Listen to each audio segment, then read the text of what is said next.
Hey y'all, Rich with Unlimited Cards. If you have arrived here, you're well off the beaten path. I'm a nobody.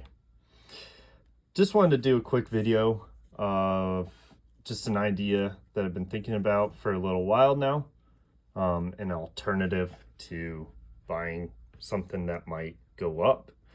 And it's not the normal that people talk about with holding on to a booster box for 5 years or whatever you want to say.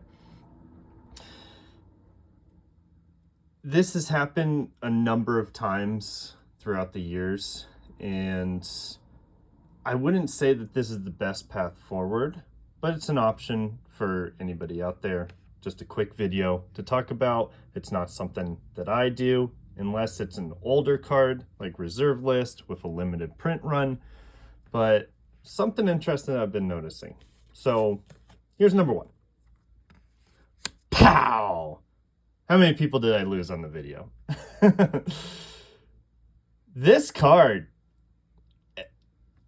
it blows my mind how cheap this card is. Now let's look at the facts. Why is this card so cheap? Well, it got reprinted and never got any printings. By the way, this is a Teenage Mutant Ninja Turtle card that also mirrors, or it is a different card from Magic's past. A card called, I don't know, what is it called? Vigor, something like that. Now, this card here was for the longest time like a $14 to $18 card.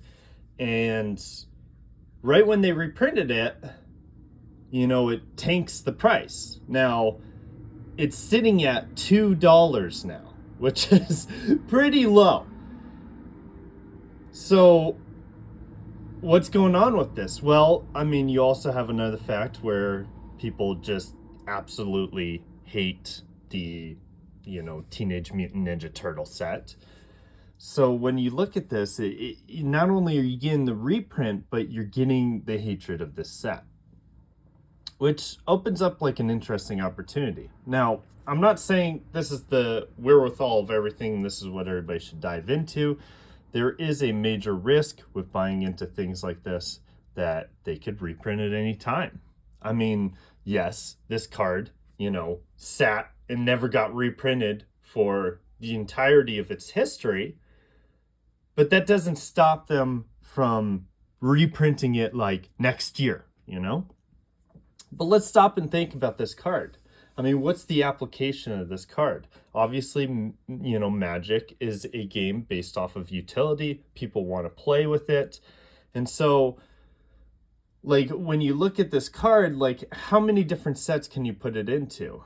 I mean, with Marvel coming up, and Marvel's already here, but all these different sets that we have coming up here, maybe, possibly, could we see this in the Underwater set? No. Are we going to see this in Star Trek? I mean, I doubt it.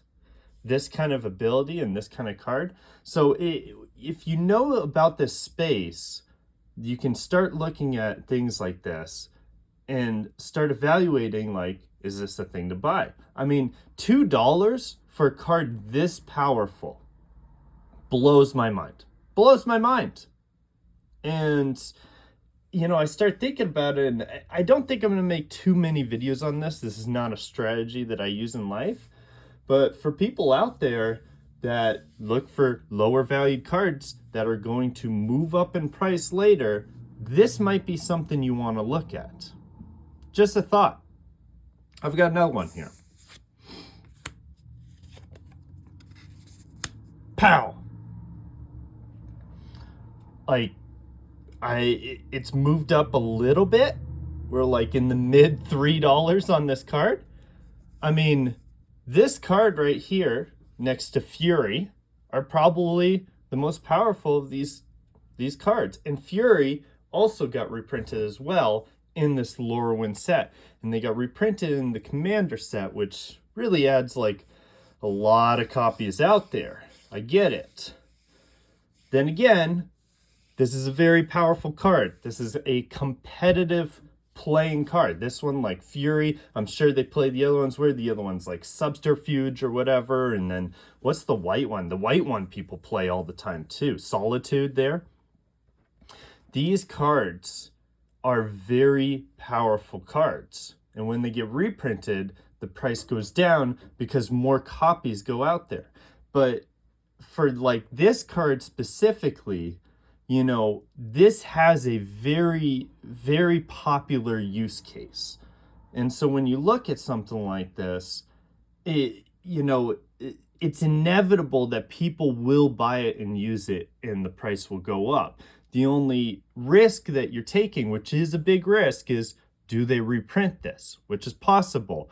This is a card that might get hit with more reprints. The previous card there, it's not as possible. You know, that like this is something that people really use quite a bit. So possible, but at the same time, it's such a good, well-used card. I remember sitting back in, what was it, 2021? I remember the first booster box I opened to get a return on, there was 2 of them, was Double Masters and Ultimate Masters. And the returns that you were getting during that time were absolutely incredible. I mean, you're doubling your money just opening a booster box. But the card that I really noticed was Mana Crypt in there. And Mana Crypt came all the way down. Of course, it's all the way down now because it got banned. You know, these are the risks that you take in this kind of market. But the card tripled over like a year there, which is really interesting. I mean, if you had just sat there and bought nothing but Mana Crypt in like, you know, a little over a year, you would have made the best returns out of everyone. Of course, we don't all know what this is, but like what the returns are going to be. We don't know the future of these cards. Are they actually going to reprint this? We don't know. So that's the risk you take. But it's interesting how low it is in price right now for both of these cards. And that's like utility based. If you want to go into another game, this is interesting. Now, this card has been sitting down in the press for a very long time. Am I saying go out and, you know, buy this card, it's going to spike? I have no idea if it's going to spike. I have no idea if people are going to be interested in it. I don't even play Pokemon, which Pokemon is not really a utility-based game, but more of like a collector kind of based game. Right? And so are collectors going to be interested in this? Do I see like a spike of interest or anything like that? No, I don't. I'm just making a quick video, just pointing out things that are, you know, low in price. And here's one of them. With Pokemon, it's different though. And I heard about someone talking about how they found some kind of promo. They were going around the stores, going online, and just before this hype and this crazy bull run that we're on here, they were going around there finding a lot of these like Mewtwo promos, and I guess they were selling them for like $1 a piece. And when the hype happened, people started selling them for like $20 a piece. So that's a pretty good return. It's, you know, I have something else too. I don't know if I have it here. Hold up. 1 second. Is it here? Yeah. Look at this. One of the first moves I did when I first started opening my store. These are neat. They get the legendary birds. You can slide them, see what's inside of them. But it's really cool to see these legendary birds. I mean, these are collectible items. This is something that came out during the movies of the 90s. You know, this is as collectible as it gets right here. Now, is it a good investment? That's not really what I'm saying. The point that I'm trying to put out here is just an ulterior way of thinking about things for people. When looking at these kind of markets, you kind of got to evaluate where we're at. Now, we've been on this crazy bull run, so, you know, the risk has increased, right? But I'm telling you, with like some of these things that I'm pointing out here, if these things happen, and you have to remember this later down the road, if these things happen, during like a bear market time, and you are sure enough that the market will go up, this is where a good amount of opportunity is.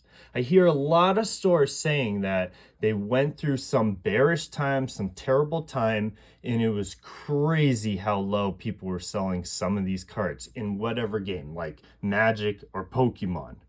And a lot of them miss out because they don't have the extra capital and they're trying to fight to get through the time, so they just dump the cards at a really low price. Would I be like investing in single cards like this, like during this time? It's not my favorite during a time like this, even though there is opportunity out there, like I'm showing right here. But, when in a downtime, if you're still here in this market, this is something worth thinking about where you can 3-4x what you buy. Now, you're taking a lot of risk on for that. And I'm not recommending people to do this because of the risk. But the gains are incredible. And if you can find opportunity in a down and depressed market in one of these kind of items, it doesn't have to be these exact ones, but one of these kind of items, like single cards that I'm displaying here, it can look good in the future. Now enjoy your day.